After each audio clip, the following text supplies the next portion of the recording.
Ketika saya menguji undang-undang tentang Kejaksaan Agung, itu yang memang banyak diingat oleh orang ya pada waktu itu. Jadi saya menganggap bahwa Jaksa Agung itu tidak sah pada waktu itu. Langsung saya ditanya sama almarhum Armin Shah sebagai Direktur Penyidikan. Dia tanya macam-macam, minta nama, alamat. Jadi saya tanya, begini ya, Saudara Armin Shah ya, sebelum Anda ini jadi Direktur Penyidikan, diangkat sama siapa? Diangkat sama Jaksa Agung. Jaksa Agungnya siapa? Hendarman Supanji. Sebelum Anda tanya saya mau tanya, Jaksa Agung itu sah atau tidak? Kalau Anda jawab sah, saya jawab pertanyaan Anda. Tapi kalau Jaksa Agungnya tidak sah, Anda nggak berwenang untuk memeriksa saya. Bahkan Anda pun bisa dipersoalkan. Anda jadi direkturnya diangkat oleh Jaksa Agung yang tidak sah.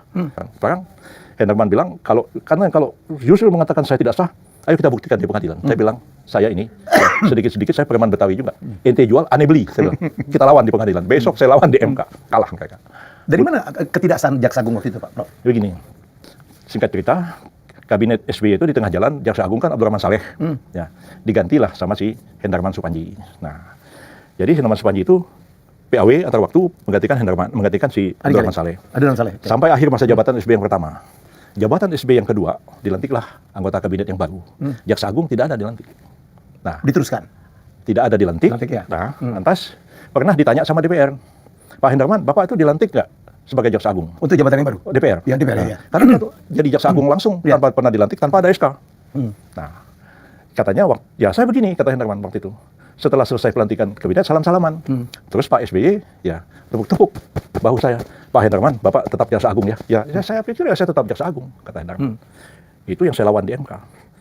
Dan saya ingat tuh Pak Laica Marzuki, Profesor Laica Marzuki dihadirkan sebagai ahli. Saksi ahli. Ditanya sama MK, apa sah orang jadi Jaksa Agung dengan ditepuk-tepuk begini? Pak Laica bilang, sah. Hah? Gitu. Tapi itu di Republik Mimpi. Dia menerangkan, apa orang mengisi jabatan harus dengan beslit. Nah, bahasa Belandanya begitu, harus dengan surat pengangkatan. Hendarman Supanji itu diangkat sebagai Jaksa Agung di kabinet pertama sebagai PAW. Kabinet kedua, dia tidak ada SK-nya dan tidak pernah dilantik. Berarti dia illegal. Dan setelah berdebat panjang di situ, MK memutuskan bahwa Jaksa Agung itu tidak sah. Dan Pak Mahfud pada waktu itu, dia jam.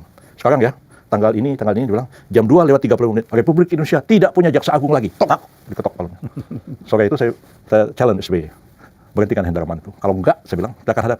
Terus saya bertemu Pak SBY, saya bilang, Pak, ya, saya ini kalau mau melawan presiden, saya nggak perlu bawa 1.000 orang. Saya bilang, saya sendiri aja yang lawan. Buat apa bawa masa 10.000? Saya sendiri bisa jatuhkan presiden kok. Saya bilang, dengan cara saya, itu Jaksa Agung saya jatuhin.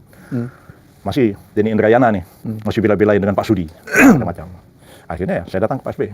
Ya, saya ngomong Pak SBY pada waktu itu, berhentikan atau tidak?